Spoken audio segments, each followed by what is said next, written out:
Hello again, this is Pastor Stephen at Cross and Crown, and we are going to continue reading through the Bible today. We start with Exodus chapter 18.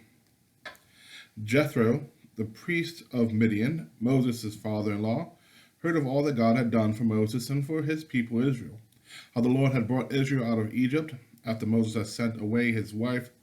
Zipporah, his father-in-law Jethro, took her back along with her two sons. The name of the one was Gershom, for he said, I have been an alien in a foreign land. And the name of the other, Eleazar, for he said, the God of my father was my help, and delivered me from the sword of Pharaoh. Jethro, Moses' father-in-law, came into the wilderness where Moses was encamped at the mountain of God. Bringing Moses' sons and wife to him, he sent word to Moses, I, your father-in-law Jethro, am coming to you with your wife and her two sons. Moses went out to meet his father-in-law. He bowed down and kissed him. Each asked after the other's welfare, and they went into the tent. Then Moses told his father-in-law all that the Lord had done to Pharaoh and to the Egyptians for Israel's sake, all the hardship that had beset them on the way, and how the Lord had delivered them. Jethro rejoiced for all the good that the Lord had done to Israel in delivering them from the Egyptians. Jethro said, Blessed be the Lord who has delivered you from the Egyptians and from Pharaoh. Now I know that the Lord is greater than all gods, because he delivered the people from the Egyptians when they dealt arrogantly with them. And Jethro, Moses' father-in-law, brought a burnt offering and sacrifices to God. And Aaron came with all the elders of Israel to eat bread with Moses, his father-in-law, in the presence of God. The next day Moses sat as a judge for the people, while the people stood around him from morning until evening. When Moses' father-in-law saw all that he was doing for the people, he said, What is this that you are doing for the people? Why do you sit alone while all the people stand around you from morning until evening? Moses said to his father-in-law, Because the people come to me to inquire of God. When they have a dispute, they come to me, and I decide between one person and another, and I make known to them the statutes and instructions of God. Moses' father-in-law said to him, What you are doing is not good. You will surely wear yourself out, both you and these people with you, for the task is too heavy for you. You cannot do it alone. Now listen to me, I will give you counsel, and God be with you. You should represent the people before God, and you should bring their cases before God. Teach them the statutes and instructions, and make known to them the way they are to go and the things they are to do. You should also look for able men among all the people, men who fear God, are trustworthy, and hate dishonest gain. Set such men over them as officers over thousands, hundreds, fifties, and tens. Let them sit as judges for the people at all times. Let them bring every important case to you, but decide every minor case themselves. So it will be easier for you, and they will bear the burden with you. If you do this, and God so commands you, then you will be able to endure, and all these people will go to their home in peace. So Moses listened to his father-in-law and did all that he had said.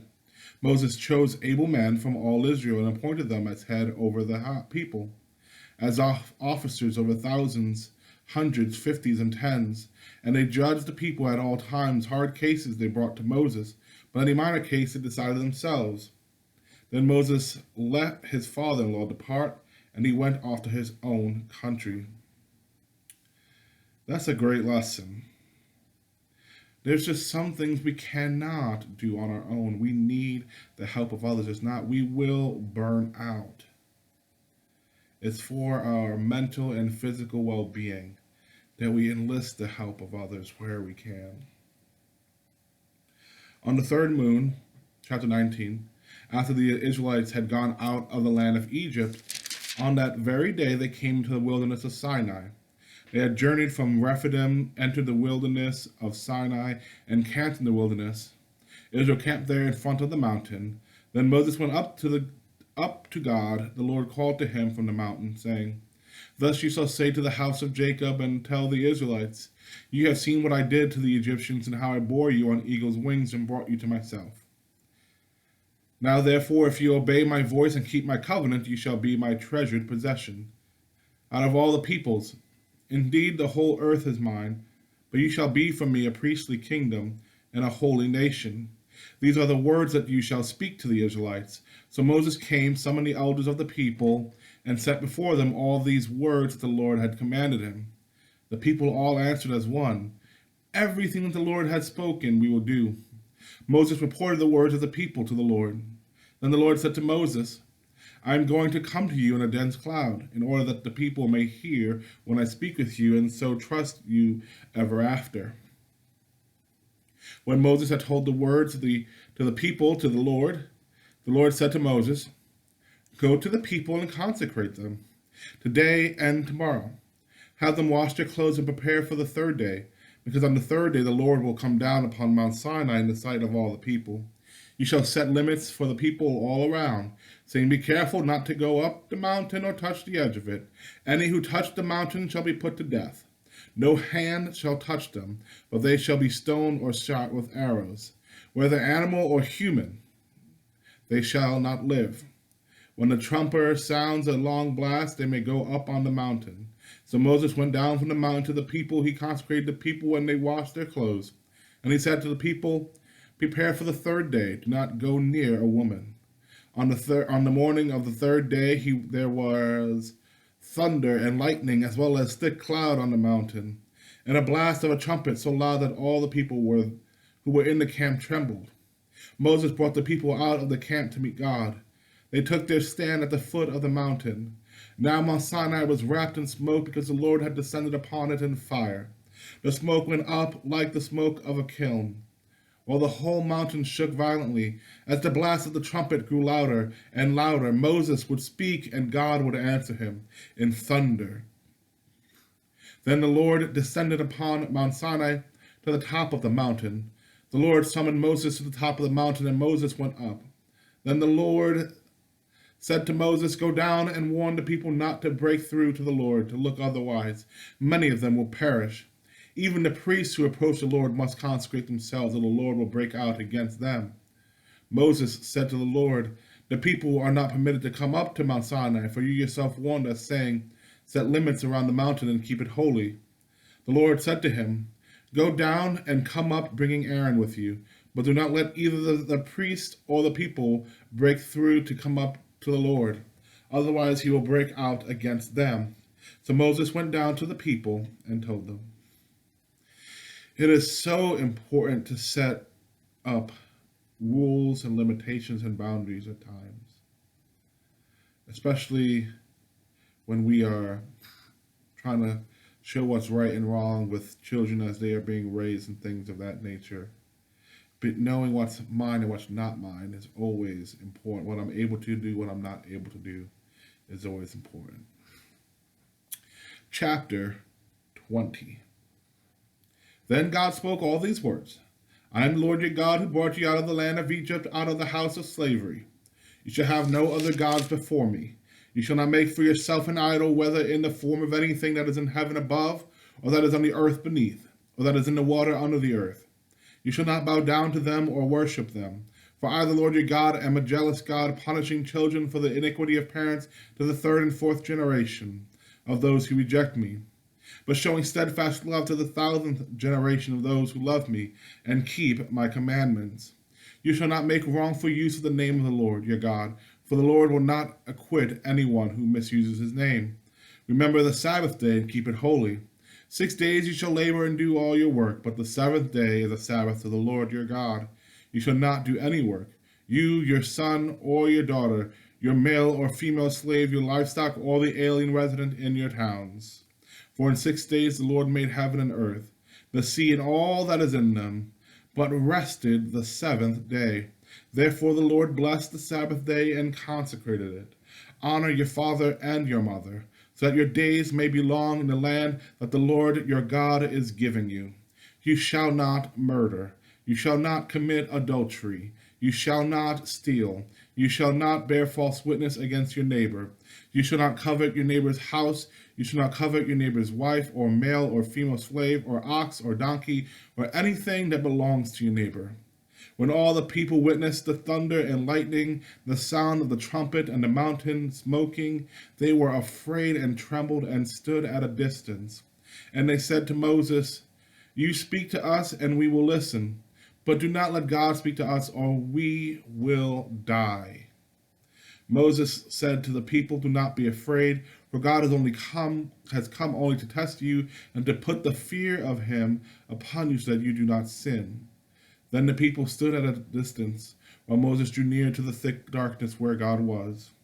The Lord said to Moses, "Thus you shall say to the Israelites, you have seen for yourself that I spoke with you from heaven.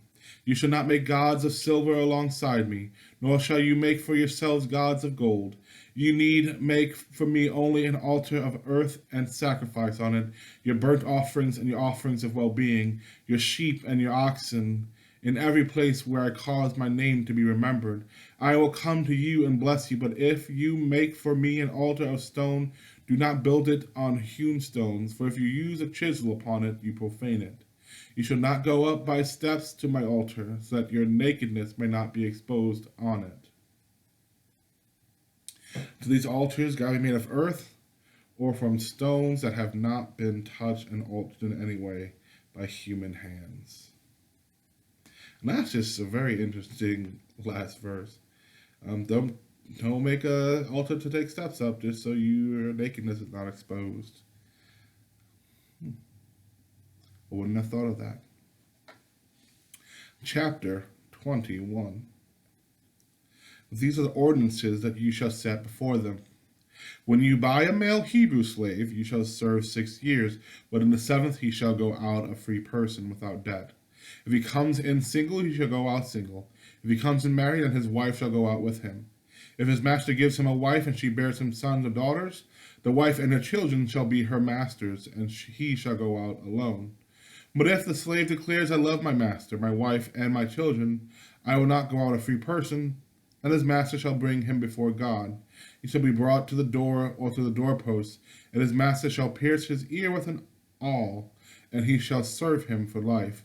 When a man sells his daughter as a slave, she shall not go out as the male slaves do. If she does not please her master, who designated her for himself, then he shall let her be redeemed. He shall have no right to sell her to a foreign people, since he has dealt unfairly with her. If he designates her for his son, he shall deal with her as with a daughter. If he takes another wife to himself, he shall not diminish the food, clothing, or marital rights of his first wife. And if he does not do these 3 things for her, she shall go out without debt, without payment of money. Whoever strikes a person mortally shall be put to death, if it was not premeditated, but came about by an act of God, then I will appoint for you a place to which the killer may flee. But if someone willfully attacks and kills another by treachery, you shall take the killer from my altar for execution.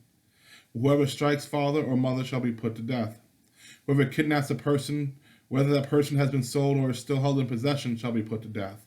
Whoever curses father or mother shall be put to death.